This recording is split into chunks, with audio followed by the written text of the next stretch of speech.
आजादी का अमृत महोत्सव।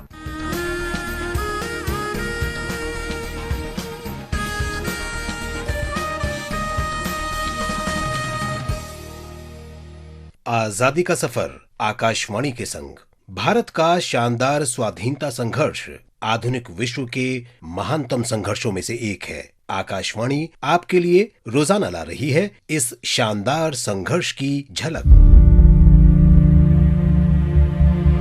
आज महान स्वतंत्रता सेनानी और गदर आंदोलन के सदस्यों में से एक लाला हरदयाल की जयंती है। उनका जन्म 14 अक्टूबर 1884 को दिल्ली में हुआ था। अत्यधिक अध्ययनशील युवक हरदयाल ने इंडियन सिविल सर्विस में करियर को ठुकरा दिया। इसके बजाय उन्होंने अपनी बौद्धिक क्षमता का उपयोग कनाडा और अमेरिका में निर्वासित जीवन बिता रहे भारतीयों को भारत के स्वतंत्रता संघर्ष में शामिल होने की प्रेरणा देने के लिए किया। वो श्यामजी कृष्ण वर्मा और भीकाजी कामा के सहयोगी थे। लाला हरदयाल ने कैम्ब्रिज मिशन स्कूल में शिक्षा प्राप्त की और दिल्ली में सेंट स्टीफेंस कॉलेज में संस्कृत में स्नातक उपाधि ली। 1905 में उन्हें संस्कृत में उच्च अध्ययन के लिए ऑक्सफोर्ड यूनिवर्सिटी की 2 छात्रवृत्ति मिली। हालांकि 1907 में प्रकाशित द इंडियन सोशियोलॉजिस्ट पत्र में तर्क देते हुए उन्होंने अराजक विचारों की खोज शुरू की और कहा कि हमारा उद्देश्य सरकार में सुधार नहीं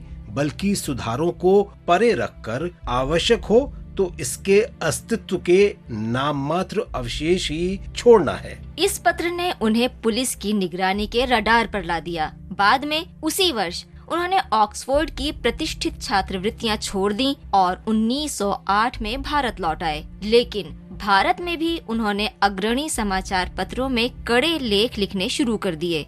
ऐसे में ब्रिटिश सरकार ने उनके कार्यों को सेंसर करने का फैसला किया। लाला लाजपत राय ने उन्हें भारत छोड़ने और विदेश जाने की सलाह दी। लाला हरदयाल फ्रांस और जर्मनी की यात्रा के दौरान ब्रिटिश विरोधी प्रचार करते रहे और ब्रिटिश विरोधी संघर्ष सफलतापूर्वक चलाने की कुंजी के रूप में पश्चिमी विज्ञान और राजनीतिक दर्शन की सराहना भी करते रहे। 1911 में वे अमेरिका पहुंच गए, जहां वे औद्योगिक संघों से जुड़ गए। 23 दिसंबर 1911 को भारत के वायसराय लॉर्ड हार्डिंग की हत्या के बसंत कुमार बिस्वास के प्रयास का हरदयाल पर गहरा असर पड़ा।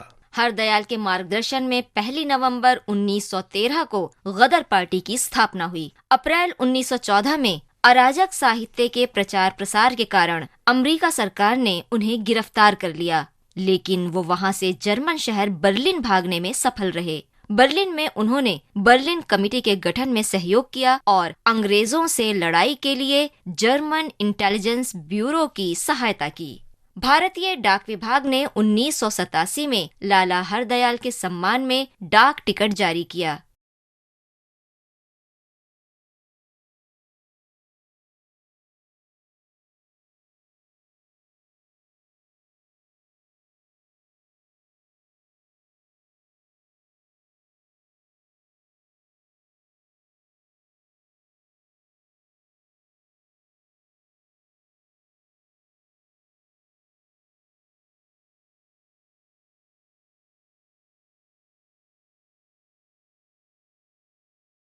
सैयद फजलुल हसन की जयंती भी है। उन्हें हसरत मोहानी के नाम से जाना जाता है। उन्होंने 1921 में स्वतंत्रता के लिए इनकलाब जिंदाबाद का नारा दिया था।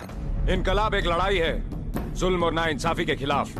इनकलाब एक हथियार है आदमी पर आदमी का शोषण रोकने के लिए। इनकलाब एक ऐलान है देश के नौजवानों को एकजुट करने के लिए। हसरत मोहानी का जन्म 14 अक्टूबर 1875 को उत्तर प्रदेश के उन्नाव जिले में हुआ था।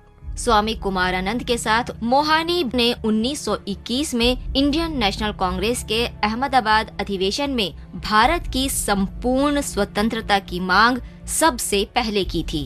हसरत मोहानी ने भारत के स्वतंत्रता संघर्ष में भाग लिया और 1903 में कई वर्ष के लिए जेल भेजे गए। वे कई वर्ष तक कांग्रेस के सदस्य रहे। Mohani all India Muslim league से भी जुड़े रहे और 1919 में इसके अध्यक्ष रहे। वे भारत के विभाजन के विरोधी थे। 3 जून 1947 को विभाजन की योजना की घोषणा के बाद मोहानी ने ऑल इंडिया मुस्लिम लीग की सदस्यता छोड़ दी। जब देश का विभाजन हुआ तो उन्होंने स्वतंत्र भारत में रहने का विकल्प चुना। मोहानी भारत की संविधान सभा के सदस्य बने, लेकिन कोई सरकारी भत्ता नहीं लिया और कभी सरकारी निवास में भी नहीं रहे। इसके बजाय वो मस्जिदों में ठहरते और अन्य सवारियों के साथ बैठकर तांगे से संसद जाते थे। 13 मई 1951 को लखनऊ में मौलाना हसरत मोहानी का निधन हो गया।